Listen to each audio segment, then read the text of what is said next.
Hello everyone, this is Dr.R.Thulasiram, Associate Professor, Department of Social Sciences, Faculty of Agricultural Sciences, Bharat Institute of Higher Education and Research, Chennai. So today we are going to discuss about the topic intelligence. So this is one of the important topics that is coming under the course Rural Sociology and Educational Psychology. So it is a 1+1 course for the BSc Agriculture students, and this course consists of two parts. That is, the first part is rural sociology and the second part is educational psychology. In the first part, rural sociology, people will be dealing with the study of the society, that is the study of farmers, their cultures, their functions, their activities, how they are structured, what are the facilities that the village people has with them. But the second part of this particular lecture, the course, educational psychology, that deals with the study of human beings. So when we try to study about the human beings, we need to study about their characters, their personality, different types of personality that exist in our society, and the intelligence that varies from person to person.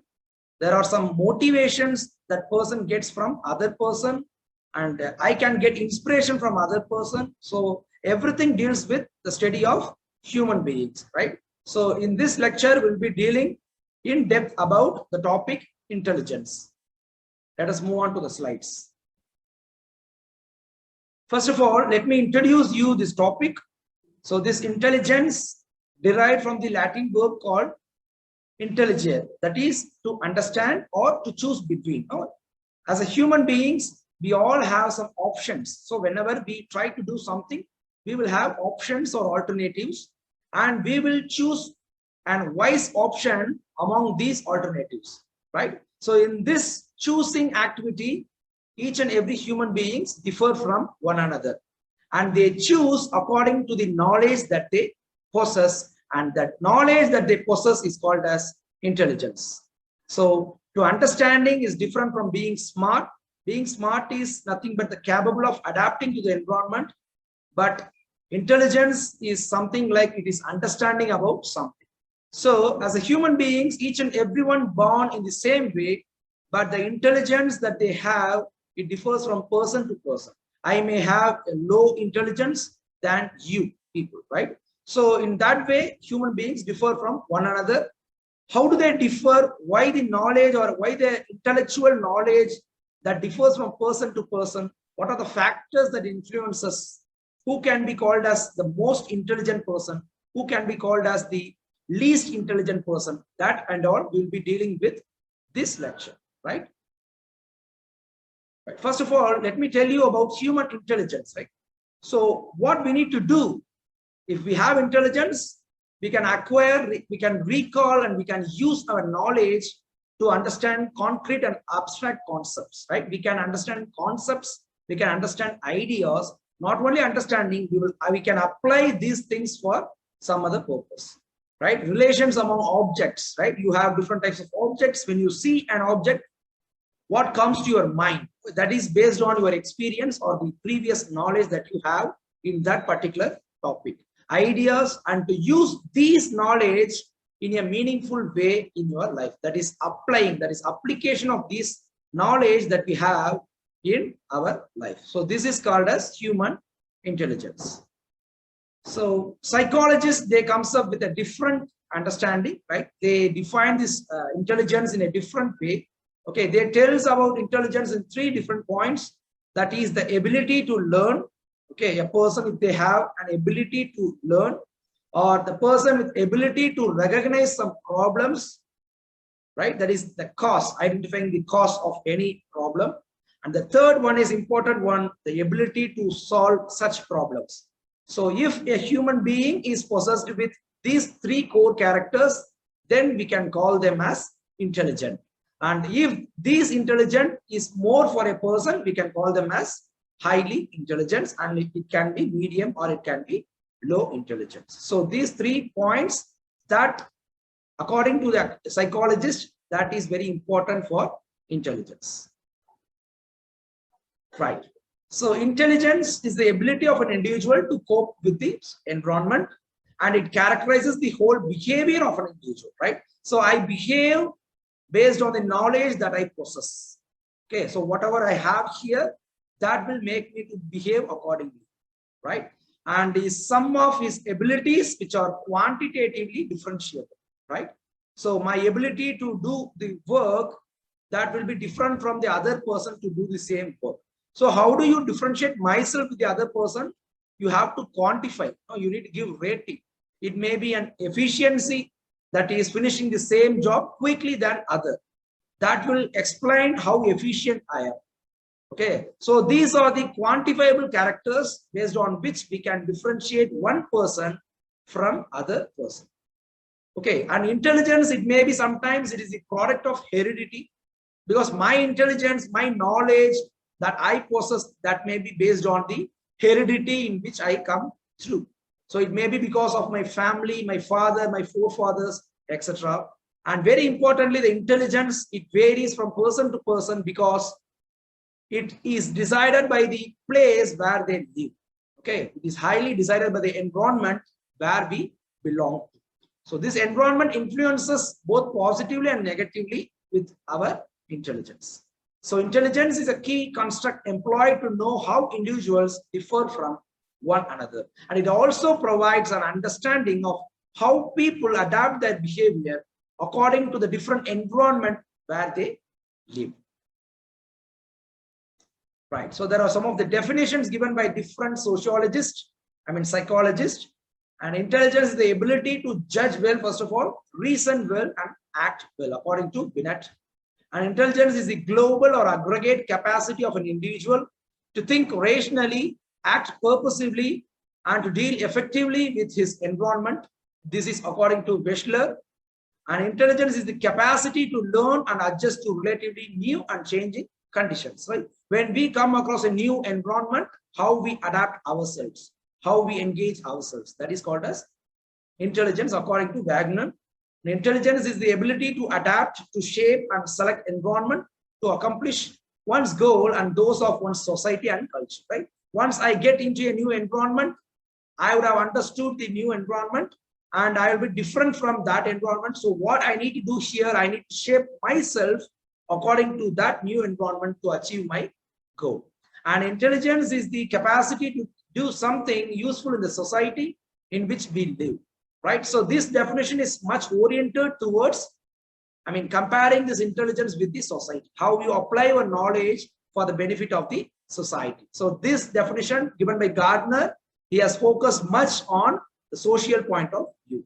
And it is the ability to respond successfully to new situations and the capacity to learn from one's past experiences. Right. So far we have seen the concept, meaning, and different definitions and explanations of intelligence.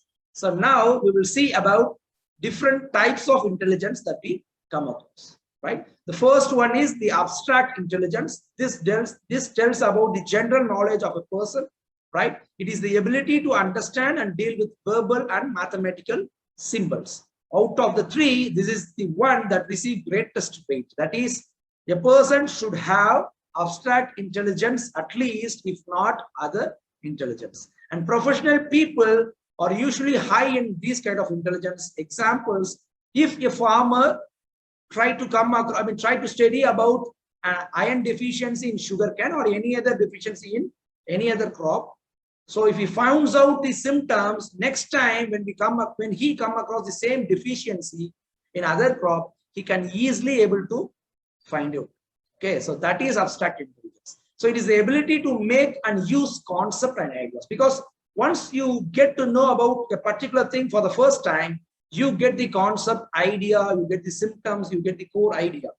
So what happens? It stores in your mind, and when you tend to see the same symptoms or same thing happens in the future course of time, the knowledge that you already have in your brain, that will work, and you can easily find out the problem that happens for the second time. So this is called as abstract intelligence. The second one is mechanical intelligence. It is the ability to understand and deal with things, objects, etc., and more concerned with the skills of individuals. So most of the industrialists and building traders are high in this kind of intelligence, because it is always skillful.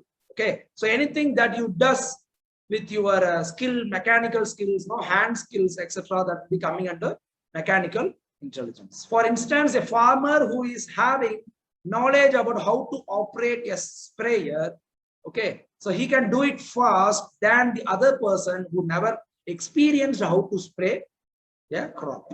Okay, not only spraying, any operations. A mechanic who deals with a motorbike, a mechanic who deals with a car, a chemistry person, okay, who deals with chemicals for doing different analysis.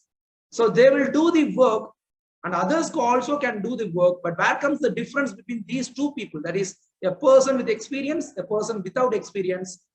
The difference is nothing but the efficiency of these persons that can be compared. That is, one person can do the job very quickly than the other. So hence will be called as an efficient person. And such people are called as, such intelligence are called as mechanical intelligence. The third one is social intelligence. It is the ability to understand and deal with persons to apply psychological principles of human relationship. Okay, you can quote some of the best examples here. Person, whoever talks with the people, okay, whoever shares most of the time in talking with human beings, those person will be coming under this type. Example, salesperson. So without a voice, no, he have to voice out his point of view about the product.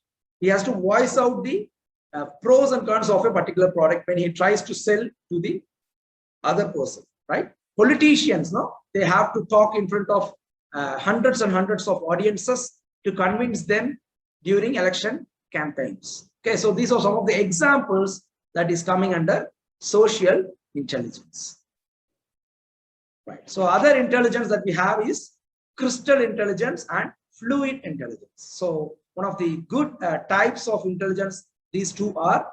First of all, we will see about crystal intelligence, right? So it is the ability to use knowledge acquired through your education or experience. No? You come across your degree, you come across your school education. So based on the things that you acquire during those educational time, right, that will be considered as crystallized intelligence. So what happens, this kind of intelligence that increases with every year.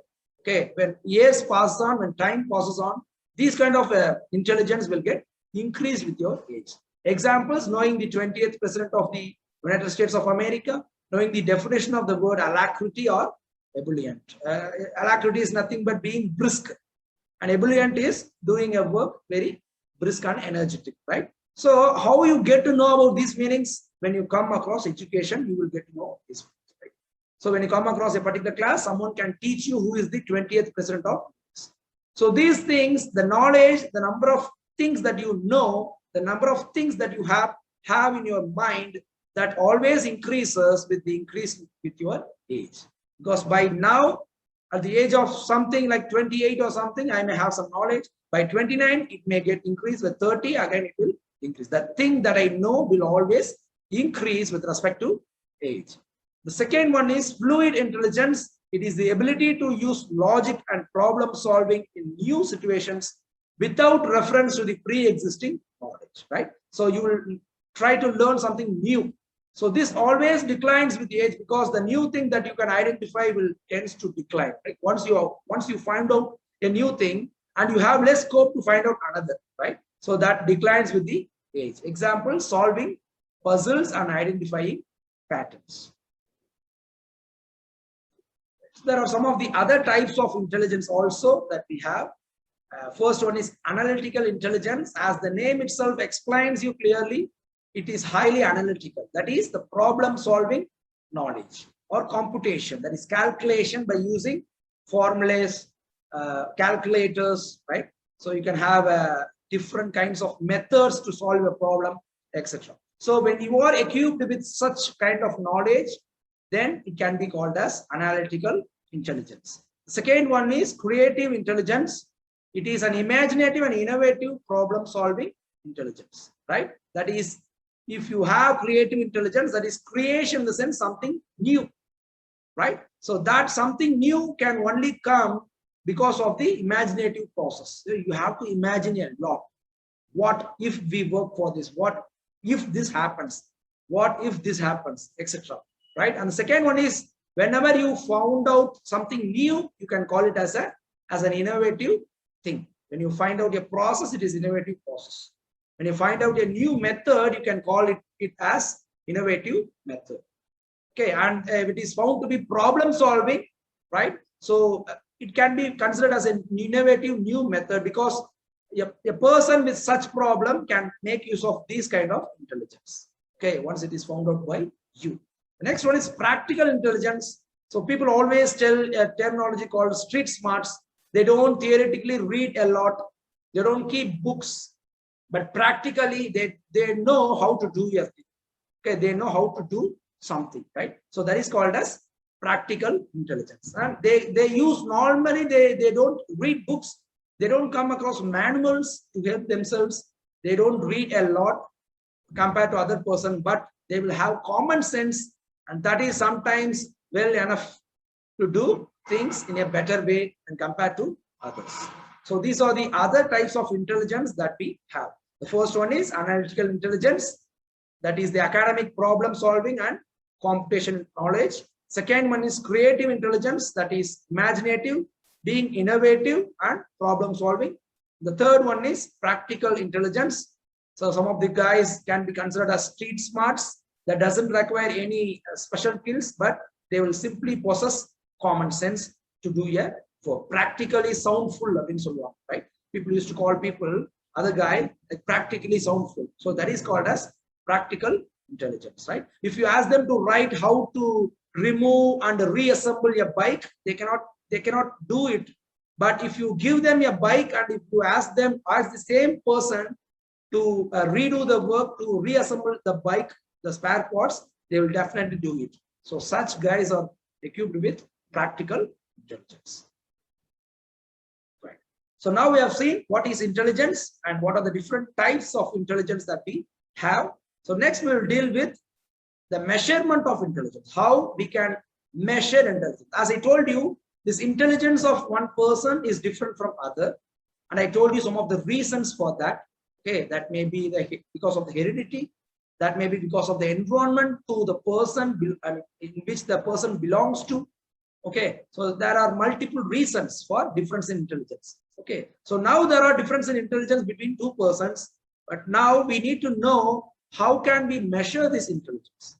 Okay, in 1912, William Stern, a German psychologist, devised a concept of intelligence quotient called IQ.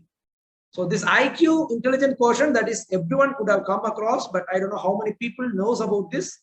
It is the ratio between individuals' mental age and the chronological age, right? So mental age is nothing but it is the measure of person intellectual development relating to people of his own age.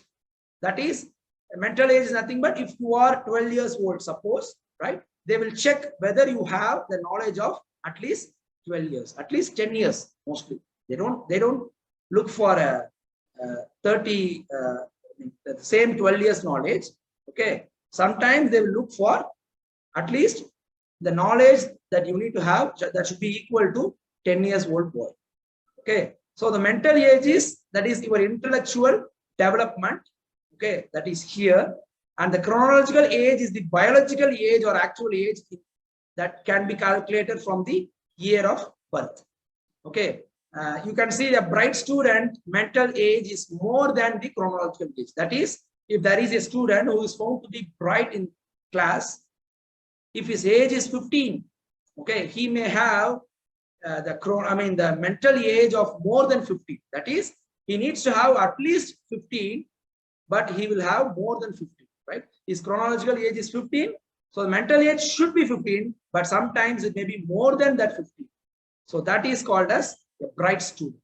Okay, so now you can easily calculate the chronological age. You have two components here to calculate the IQ. The first is chronological age, that you can easily calculate from the year of birth. If you are born in 1985 and you are now here at 2020, your chronological age, you can easily guess it, 35. That you can easily do. But what about this mental age? How can we calculate it? Okay, we have to check it. We cannot go through the brain and you cannot check it, right? You cannot take any data from our brain to know about the mental age. If I am 30, I need to have 30, but how can they check it? Okay, through questions. Okay, so if a set of questions, a common questions are given to some 10 different types of individuals, they will answer for such questions. There you can see a difference in answers and also difference in the timing taken by each and every individual to answer the same set of questions. I may take 10 minutes to answer 20 questions and the other person can take just 5 minutes to answer the same question. Okay, both of the persons will be at the age of 30. So now the other guy is more intelligent than me because he is more efficient. That is, he has taken less time than me to answer the same set of 20 questions, right? So that is called as mental age. Okay, you can get this mental age, right? You can check them with the questions. If he is 30 years old, if you found out that his mental age is 20, you can put 20 in the place of MA. And in CA, chronological age, you can put the number of years from your year of birth. So you have to multiply that by 100, you will get an answer. So this tells the intelligence quotient of you. So based on the number that you get, you will be given with different name, right? If the number is more than some particular range, you may be called as brilliant. Okay, if it ranges in some, the range is something like medium, you may be called as average intelligence. If it is too low for me, I may be called as idiot or moron. Okay, so this is the measurement of intelligence. So now we can see here it is very clear that according to the formula, a student with mental age of 10 and chronological age of 8 should have IQ of 125. The level of intelligence may be indicated as follows. So there are different levels of IQ, intelligent quotient, that can be calculated using the formula that we have seen in the previous slide. So based on the intelligent quotient that we get after applying this formula, you can give different category of name to the particular person. Okay, so if it is the lowest, which ranges between 0 and 25, the person can be called as idiot, followed by imbecile, that is a mental, moron, below normal, normal, superior, very superior, and genius. That is a person with an IQ of more than 140. For 140 or more than 140, that person can be called as a genius. Okay, so this is actually what happens when we talk normally. Okay, but why we call someone as genius? Because definitely if you check that person's IQ, it will be more than 140. Okay, you have lots of scientists, lots of innovators in our country, in our world. So those people definitely they will have a higher IQ. If not 140, at least they will have 130, 135. Sometimes it may be 180, 170, etc. So this is with regard to the different categories of people based on intelligent quotient. Next, we'll see about the IQ test score bell curve. Right. So on the right side, you can see there are different people with the highest IQ. You can see Albert Einstein is also in this list, 161. So that is more than 140. And you know that whether Albert Einstein is a genius or not. So why he is called as genius? Because his IQ is more than 140. That is what it is prescribed in this table according to William Stern. Right. So you have basically three categories here, three split ups, three ranges you can call. So something which is below 85 and something which is between 85 to 115 and more than 150. So more than 115 itself, the person is at least highly intelligent. And most of the persons will be coming under this category called the middle category, where the IQ will be between somewhere between 85 to 150. So most of us will be falling under this category, or you can call it as average IQ or below average or above average IQ. Right. So next, you have different types of quotients, right? That is intelligence. You have spiritual intelligence, emotional intelligence, and intellectual intelligence. So this left part of our brain is called intellectual intelligence, that is knowledge, and the right part is emotional intelligence, right?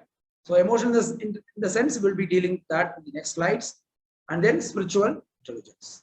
First, spiritual intelligence that can consist of openness, precision, that is accuracy, generosity, helping tendency, kindness, humility, being so humble in front of people, and integrity. Right? So these are some of the characteristic features of spiritual intelligence. The next one is emotional intelligence. So the person with good emotional intelligence should have self-regulation. They have to at least regulate themselves. Self-awareness, that is where we stand now, where we are heading towards, what is our plus and what is our negative. And the empathy, right? We need to walk in others' shoes to understand their feeling.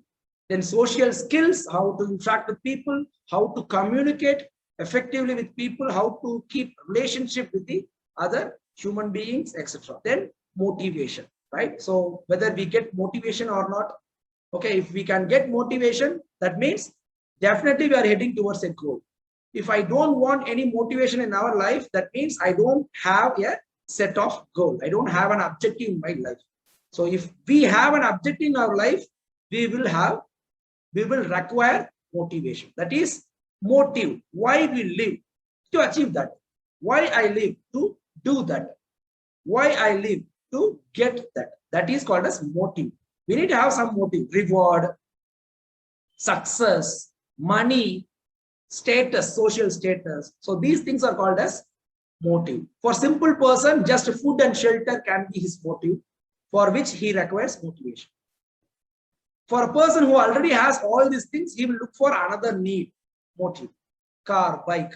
When he has that thing, another person, they will again look for the social status, high status, prestigious position in our life. That and all will be required. So all these kind of things are called as motivation. So there are some symptoms for a person with low emotional intelligence. Often he don't listen to anyone.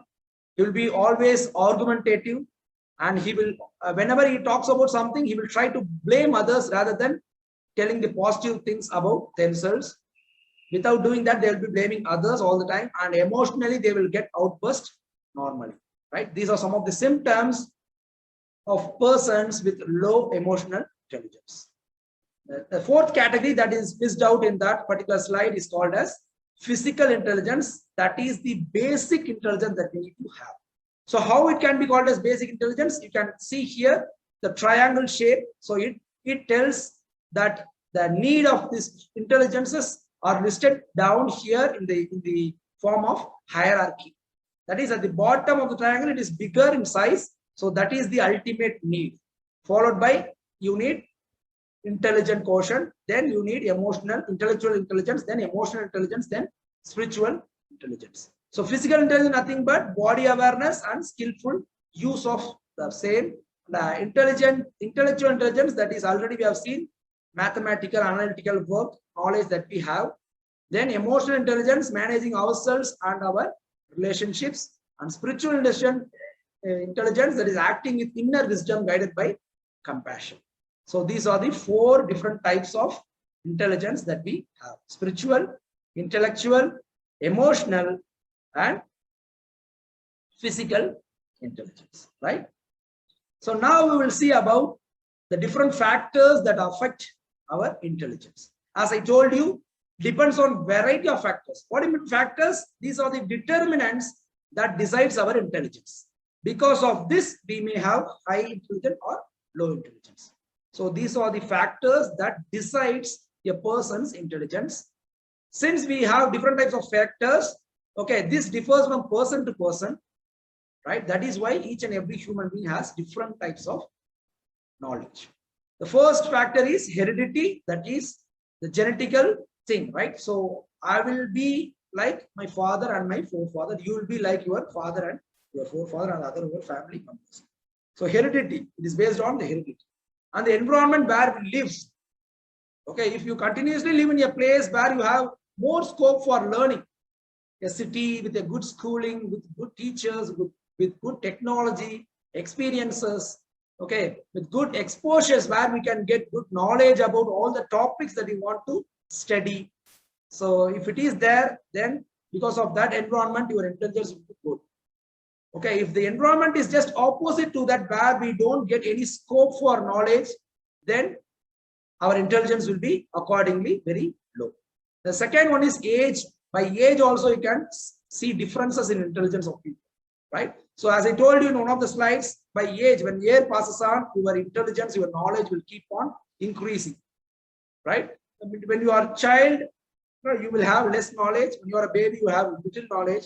When you are a grown-up person, based on the experience, based on the things that you come across in your life, you will have more intelligence. And year passes on, physically you will not be fit to remember, to recall lots of things. So again, your knowledge will come down by age. So age decides the intelligence sometimes. The health and physical development.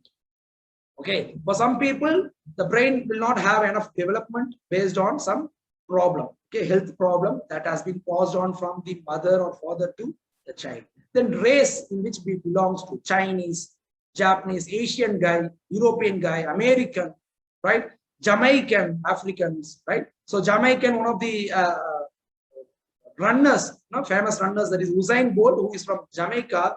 He is so successful in running race that everyone knows about it. He is the leading gold medal winner in the Olympics, right? So, I mean, as far as athletes are concerned. So how is it possible? No, because of his race. Many scientists have told suggestions about this, right? So they are told that since his knee bone, it is very different from others.